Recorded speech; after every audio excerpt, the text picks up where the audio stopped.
Hello everyone, welcome to my channel Glimpse of Education. আজি আমি discuss কৰিম class 10 or Advanced Mathematics or chapter number 3 অনুশীলনী 3.1. মই ইয়াৰ আগৰ ভিডিওটোত এইটো চেপ্টাৰৰ ইম্পৰ্টেন্ট টপিক আগমন পদ্ধতি অৰ্থাৎ মেথড অফ ইন্ডাকশনৰ বিষয়ে অলৰেডি ডিসকাস কৰিছো। আপোনালোকে যদি ভিডিওটো চোৱা নাই তেন্তে মই তাৰ লিংক ডেসক্ৰিপচন বক্সত দি দিম, নহলে ওপৰত থকা এই আই বাটনত ক্লিক কৰি আপোনালোকে ভিডিওটো চাই ল'ব পাৰে। তেন্তে আহকচোন আজি ভিডিওটো ষ্টাৰ্ট কৰো। এতিয়া আমি ডিসকাস কৰিম question number 7. So question number 7 টো আমি গুটেই কোৱেশ্চনটো কি কৰিব লাগিব এটা স্টেটমেন্ট হিচাপে এসএন হিচাপে কনসিডাৰ কৰি ল'ব লাগিব। সো এতিয়া আমি গুটেই স্টেটমেন্টটো n = 1 ৰ কাৰণে প্ৰুফ কৰিম। সো ইয়াতে যদি আমি n = 1 পাতো তেতিয়াহলে কি হ'ব n ৰ ঠাইত 1 হ'ব। আৰু ইয়াতে আমি জানো যে এই সিম্বলটো কি হয় ফেক্টৰিয়েল সিম্বল হয়। সো ইয়াতে আছে ফেক্টৰিয়েল n। সো ইয়াত যদি আমি 1 পাতো কি হ'ব এটো ফেক্টৰিয়েল 1 = আৰু রাইট হ্যান্ড সাইডে যদি আমি n = 1 পাতো সো ইয়াত 1 পাতলে কি হ'ব 1 + 1 that is 2 সো ইয়াত আমি পাম ফেক্টৰিয়েল 2 সো ইয়াৰ পিছৰ স্টেপ কিটা ডিসকাস কৰাৰ আগতে আমি অকমান ফেক্টৰিয়েল n ৰ কথা অকমান মনত পেলাই ল'ব বিচাৰিছো। সো ফেক্টৰিয়েল n মানে কি ফেক্টৰিয়েল n মানে হৈছে এটা পূৰণফল কাৰ পূৰণফল যে n ৰ পৰা একেবাৰে 1 লৈকে যিমানখিনি স্বাভাৱিক সংখ্যা আছে সেই স্বাভাৱিক সংখ্যাখিনি পূৰণফল কেনেকৈ আমি পাম n * n - 1 n - 2 তেনেকৈ পূৰণ কৰি কোলৈকে পূৰণ কৰিব লাগিব 3 * 2 * 1 মানে 1 ৰ পৰা n লৈকে যিমানখিনি স্বাভাৱিক সংখ্যা আছে সেই স্বাভাৱিক সংখ্যাখিনি পূৰণফল। সপোজ আমি এটা ফেক্টৰিয়েল 6 উলিয়াম। সো ফেক্টৰিয়েল 6 টো কেনেকৈ পাম 6 * 5 * 4 * 3 * 2 * 1 সো 6 ৰ পৰা 1 লৈকে যিমানখিনি বা 1 ৰ পৰা 6 লৈকে যিমানখিনি স্বাভাৱিক সংখ্যা আছে সেই সংখ্যাখিনি পূৰণফলে হ'ল ফেক্টৰিয়েল 6। সো আৰু এটা আমি ইয়াতে আৰু এটা কথা আমি শিকি থব লাগিব যে ফেক্টৰিয়েল 0 মানে সদায় 1 হয়। আৰু এটা কথা আমি ইয়াতে শিকি থম যে ফেক্টৰিয়েল n টো আমি কেনেকৈ লিখিছো n * n - 1 n - 2 এনেদৰে 3 * 2 * 1 সো আমি ইয়াক আৰু এটা প্যাটাৰ্নত লিখিব পাৰো n টো যদি আমি ৰাখো বাকিখিনিয়ে কি বুজাব যে 1 ৰ পৰা n - 1 লৈকে স্বাভাৱিক সংখ্যা পূৰণফল। সো আমি এটো কি বুলি লিখিব পাৰিম ফেক্টৰিয়েল n - 1 কাৰণ এটোৱে কি বুজাইছে যে 1 ৰ পৰা n - 1 লৈকে স্বাভাৱিক সংখ্যা পূৰণফল। সো এই গুটেই মাল্টিপ্লিকেশন খিনি কি বুজাব ফেক্টৰিয়েল n - 1। সো আমি যিকোনো ফেক্টৰিয়েলক কেনেকৈ লিখিব পাৰো factorial n = n * factorial n - 1। So এতিয়া আহো আমাৰ কোৱেশ্চনটোলে। সো ইয়াত আছে ফেক্টৰিয়েল 1 সো ফেক্টৰিয়েল 1 মানে আমি 1 এ পাম। সো 1 * 1 that is 1 সো ইয়াত আছে ফেক্টৰিয়েল 2 সো ফেক্টৰিয়েল 2 মানে আমি কি পাম 1 ৰ পৰা 2 লৈকে স্বাভাৱিক সংখ্যাৰ multiplication. So 2 * 1 - 1 so 2 * 1 that is 2 2 - 1 is 1 যেটো ট্ৰু হয়। এতিয়া আমি গুটেই স্টেটমেন্টটো n = k কনসিডাৰ কৰিম। সো ইয়াতে আমি দুই পক্ষতে এটা কি টাৰ্ম প্লাস কৰিম n ৰ ঠাইত আমি k + 1 লিখি এড কৰিম মানে ইয়াত হ'ব k + 1 * ফেক্টৰিয়েল k + 1 সেই টাৰ্মটো আমি দুই পক্ষতে এড কৰিম। সো এতিয়া আমি দুই পক্ষতে কি এড কৰিলো k + 1 * factorial k + 1। So next আমি দেখিছো যে এই দুইটা টার্মতে ফেক্টৰিয়েল k + 1 টো কি আছে কমন আছে। সো আমি এটা ফেক্টৰিয়েল k + 1 টো কমন লম। সো ফেক্টৰিয়েল k + 1 টো এই দুটা টাৰ্মৰ পৰা কমন ললে ইয়াত থাকিব 1 আৰু ইয়াত থাকিব k + 1 আৰু এই -1 টো শেষত থাকি যাব। সো ইয়াত আমি পাম যে 1 + 1 that is 2 so k + 2 so k + 2 factorial k + 1 -1 so ইয়াৰ আগতে যেতিয়া আমি ফেক্টৰিয়েলৰ কথা অলপ পঢ়িছিলো তেতিয়া আমি গম পাইছিলো যে ফেক্টৰিয়েল n টো আমি কেনেকৈ লিখিব পাৰো ফেক্টৰিয়েল n = n * n - 1 বা এটো যদি আমি এনেকুৱা টাইপত কওঁ যে ফেক্টৰিয়েল n + 1 টো আমি কেনেকৈ লিখিব পাৰো n + 1 * ফেক্টৰিয়েল n এনেকৈ লিখিব পাৰো ঠিক আছে। সো এতিয়া এটো যদি আমি আৰু অলপ সিম্পল কে লিখো তেতিয়ালে কি লিখিব পাৰিম k + 1 + 1 লিখিব পাৰিম। হি আগৰটো নিচিনা আমি এখন লিখি লৈছো। সো k + যাতে বুজিবৰ কাৰণে অকমান ইজি হয়। সো ইয়াতে আমি k + 2 টো আকৌ k + 1 + 1 লিখি লৈছো যাতে বুজিবৰ কাৰণে অকমান ইজি হয় নহবা এইটো স্টেপৰ পৰা আমি ডাইৰেক্টলি লিখিব পাৰো কিন্তু কিছুমানে কনফিউজন পাবও পাৰে সেই বুলি ভাবি পেলাই মই আকৌ এইটো স্টেপ লিখি দিছো। সো ইয়াতে যদি আমি ইয়াৰ লগত কম্পেয়াৰ কৰোঁ তেতিয়া কি হ'ব যে ফেক্টৰিয়েল এনৰ ঠাইত ইয়াত কি আছে ফেক্টৰিয়েল k+1 আছে সো ইয়াতে নেক্সট কি আছিলে যে এনতকে এটা টাৰ্ম বেছি সো ইয়াত k+1 আছে k+1তকে এটা টাৰ্ম বেছি হলে কি হ'ব k+1+1 সো ইয়াত আছে k+1+1 সো দুইটা মিলি কি হৈছে যে ফেক্টৰিয়েল n+1 হৈছে সো ইয়াতো কি হ'ব ফেক্টৰিয়েল k+1+1 হ'ব ফেক্টৰিয়েল k+1+1 হ'ব সো এই ফৰ্মুলাটো ইউজ কৰি পেলাই আমি ইয়াৰ পৰা কি পালো যে ফেক্টৰিয়েল k+1+1 সো ইয়াত যদি আমি ভালদৰে চাওঁ তেতিয়া দেখিম যে ইয়াত আছিল n * ফেক্টৰিয়েল n সো ইয়াত আছে k+1 * ফেক্টৰিয়েল k+1 তাৰ পিছত ইয়াত আছিল n+1 সো ইয়াত n ৰ ঠাইত কি আছে k+1+1 ফেক্টৰিয়েল -1 সো আমি এই গুটেই ষ্টেটমেন্টটো কিহত লিখিলো k+1ত লিখিলো অৰ্থাৎ এই গুটেই ষ্টেটমেন্টটো k+1ৰ কাৰণে ট্ৰু হয় আৰু সেই কাৰণে কি হ'ব আৰোহণ পদ্ধতি অনুসৰি সকলো স্বাভাৱিক সংখ্যাৰ কাৰণে আমি এই ষ্টেটমেন্টটো ট্ৰু বুলি ক'ব পাৰিম এতিয়া আমি ডিসকাস কৰিম কোৱেশ্চন নম্বৰ 8 সো ইয়াতো আমি গুটেই কোৱেশ্চনটো SNত কনসিডাৰ কৰি লৈছো সো এতিয়া আমি n = 1 ৰ কাৰণে ষ্টেটমেন্টটো প্ৰুফ কৰিম সো ইয়াত যদি আমি n = 1 পুট কৰো তেতিয়া হলে 4 * 1 - 2 = সো ইয়াত হ'ব factorial 2 * 1 divided by factorial 1 so yate etia 4 * 1 4 - 2 is 2 is equal to yate etia factorial 2 so ami janu je factorial 2 mane ki hoy 2 * 1 that is 2 so yat hobo 2 aru ami janu je factorial 1 mane 1 so yat ami palo 2 is equal to 2 jitu hotto hoy so etia ami gute statement to n is equal to k karone consider korim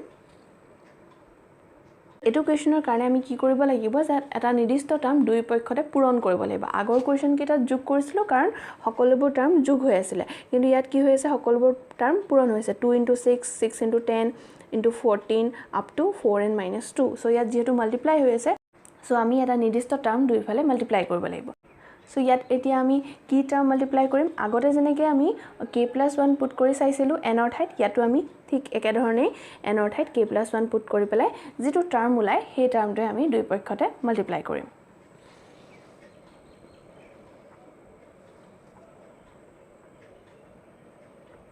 so ইয়াতে n ৰ ঠাইত আমি কি লিখিম k+1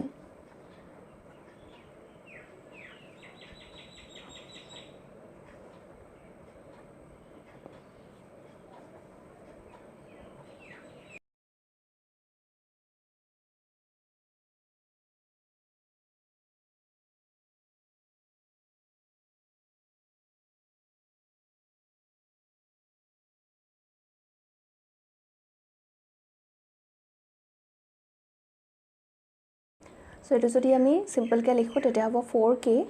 plus 4 minus 2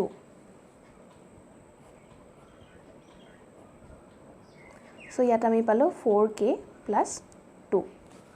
so next step ot ami 4k plus 2 pra 2 to common laisu so tetia hobo twice k plus 1 so yar agor question to solve korte ami factorial or bostu ta hikisilu hetu asile je factorial jodi n plus 1 hoy tetia hale ami ki boli likhiba paru n plus 1 into factorial n so ami ete ki koribole laiso je gutei statement to k+1 ৰ কাৰণে proof koribole laiso so jot ইয়াত n আছে তাত কি হবগে লাগিব k+1 হবগে লাগিব so ইয়াতে right hand side or তলত কি আছে factorial n so ইয়াতে কি হ'ব লাগিব factorial k+1 so ইয়াতে কি আছে factorial k so factorial k to আমি k+1 লে নিবৰ কাৰণে কি কৰিব লাগিব তাত এটা k+1 into কৰিব লাগিব ইয়াতে জনেকে ফেক্টৰিয়েল n থাকুতে n+1 into কৰোতে ফেক্টৰিয়েল n+1 হৈছে গৈ তেনে দৰে আমি ইয়াত k+1 এটা মাল্টিপ্লাই কৰোতে factorial k to k+1 factorial হৈ যাবগে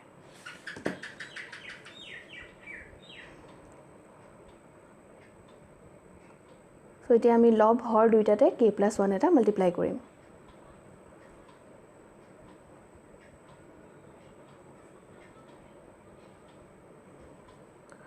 So etia a formula 2 pra k+1 into factorial k to ki hoy jabo factorial k+1 so a2 to etia ami a k+1 or logot multiply korim so tetia hobo twice k+2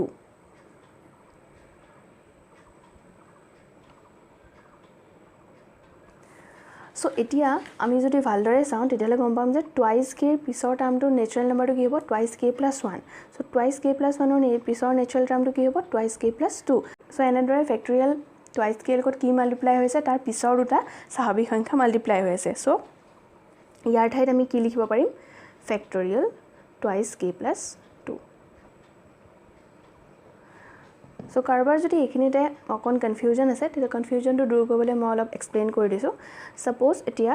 ইয়াত আছে factorial 6 so factorial 6 টো আমি কেনেকৈ লিখিব পাৰো 6 * 5 * 4 * 3 * 2 * 1 ঠিক আছে so এতিয়া 6 আৰু 5 টো মই তেনেকৈ ৰাখিলো কিন্তু ইয়াত যদি আমি 4 ৰ পৰা 1 লৈকে চাম তেতিয়াও কি হৈ আছে 1 ৰ পৰা 4 লৈকে স্বাভাৱিক সংখ্যাবিলাক পূৰণ হৈ আছে সো আমি 4 ৰ ঠাইত কি লিখিব পাৰিম ফেক্টৰিয়েল 4 সো এতিয়া 6 ফেক্টৰিয়েলটো আমি কেনেকৈ লিখিলো 6 * 5 * ফেক্টৰিয়েল 4 ৰ লগত ইয়াৰ পিছৰ দুটা স্বাভাৱিক সংখ্যা মাল্টিপ্লাই কৰোতে আমি 6 ৰ ফেক্টৰিয়েল পালোগে অৰ্থাৎ এই 1 ৰ পৰা 6 লৈকে মাল্টিপ্লাই হৈ গল সেইকাৰণে এটা 6 ফেক্টৰিয়েল হৈছেগে তেনেকৈ ইয়াতো কি হৈছে ফেক্টৰিয়েল টুৱাইস k আছিলে কিন্তু তাৰ পিছৰ দুটা স্বাভাৱিক সংখ্যাও ইয়াৰ লগত আমি পূৰণ কৰিছো সেইকাৰণে কি হৈছে ফেক্টৰিয়েল টুৱাইস k + 2 হৈছে সো নেক্সট আমি কি কৰিছো যে এই টুৱাইস k + 2 ৰ পৰা 2 টো কমন লৈছো সো 2 টো কমন ললে হ'ব ফেক্টৰিয়েল 2 * k + 1 ডিভাইডেড বাই k + 1 সো এতিয়া আমি ভালদৰে চালে দেখিম যে এই গোটেই ষ্টেটমেন্টটো k + 1 ৰ কাৰণেও ট্ৰু হৈছে কাৰণ ইয়াত লেফট হ্যান্ড সাইডে আছিলে 4n - 2 সো ইয়াত হৈছে 4k + 1 - 2 সো ৰাইট হ্যান্ড সাইডে আছিলে factorial twice n so n ৰ ঠাইত কি হ'ব লাগিব k + 1 সো ইয়াত n ৰ ঠাইত k + 1 হৈছে আৰু ফেক্টৰিয়েল n ৰ ঠাইত ইয়াত কি হৈছে ফেক্টৰিয়েল k + 1 সো আমি ইয়াৰ পৰা গম পালো যে গোটেই ষ্টেটমেন্টটো k + 1 ৰ কাৰণে ট্ৰু হয় আৰু আৰোহণ পদ্ধতি অনুসৰি কি হ'ব সকলো স্বাভাৱিক সংখ্যাৰ কাৰণে এই উক্তিটো ট্ৰু হ'ব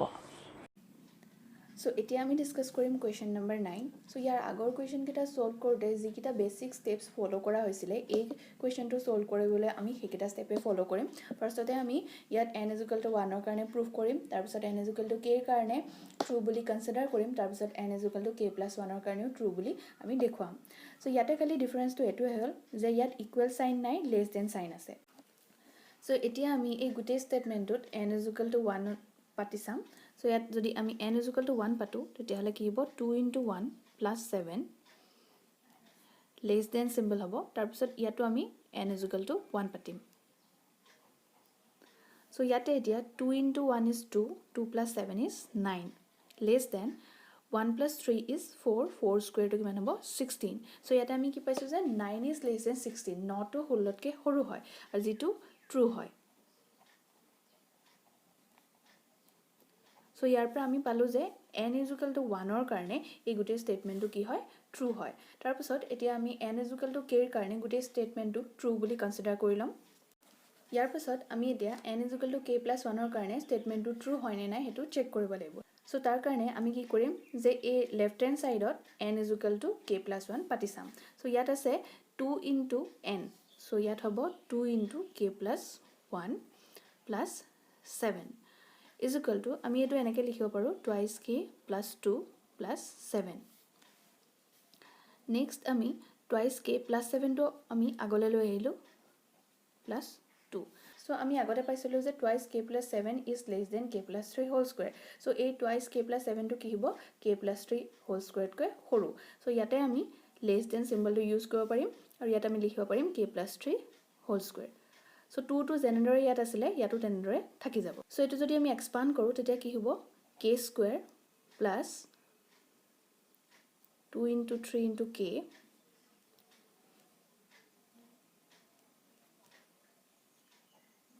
so a + b whole square ফৰ্মত এক্সপান্ড কৰিলে এটো কি হৈছে k² + 2 * 3 * k + 3² + 2 টো জেনেৰেলি আছিলে তেনেদৰে থাকি যাব 3² is 9 9 + 2 is 11 সো আমি ইয়াৰ ভ্যালু কিমান পালো k² + 6k + 11 সো ইয়াতকে যেহেতু এটো সৰু হয় সেইকাৰণে আমি লেস দেন সিম্বলটো লিখিছো আৰু ইয়াতে যেহেতু আমি এই সেম বস্তুটোকে এক্সপান্ড কৰি কৰি গৈ আছো সেইকাৰণে আমি ইয়াত ইকুৱেল সাইন লিখিছো ইয়াতে আছে k² + 6k + 11 আমাক ৰাইট হ্যান্ড সাইডে লাগে k + 1 + 3 whole square মানে এই n ৰ ঠাইত আমাক k + 1 লাগে সো ইয়াত যদি আমি k + 1 পাতি চাও তেতিয়া কি হ'ব যে k + 1 + 3 whole square মানে এটো কিমান হ'ব k + 4 whole square আৰু k plus 4 হোল স্কুৱেৰটো এক্সপাণ্ড কৰিলে কি হ'ব k square plus 2 into k into 4 plus 4 square মানে কিমান হ'ব 2k square so এটো হ'ব k square plus 8k plus 16 so আমাক right hand side এ লাগে k square plus 8k plus 16 আৰু ইয়াতে আমাক কিমান আছে k square plus 6k plus 11 ইয়াতো k square আছে আৰু ইয়াতো k square আছে যেহেতু k এটা স্বাভাৱিক সংখ্যা সেই কাৰণে এই 8k টো 6k কে ডাঙৰ হ'ব আৰু 16 টো আমি জানো 11 কে ডাঙৰ হয় so আমি ইয়াত কি লিখিব পাৰিম যে এই k square plus 6k plus 11 টো সৰু হয় কাটকে সৰু হ'ব যে k square plus 8k plus 16 কে সৰু কাৰণ এই k স্কয়াৰ টো হে একে আছে বাকি এই 8k প্লাস 16 টো 6k প্লাস 11 কে ডাঙৰ আছে সো ইয়াৰ পৰা আমি পালো যে k square plus 8k plus 16 is greater than twice k plus 1 plus 7 so এটো যদি আমি লিখো ইয়াতে আমি এতিয়া এক্সপান্ড কৰি কি পাইছিলো যে এটোক আমি k প্লাস 4 হোল স্কয়াৰ বুলি লিখিব পাৰো সো ইয়াৰ ঠাইত আমি কি লিখিম k প্লাস 4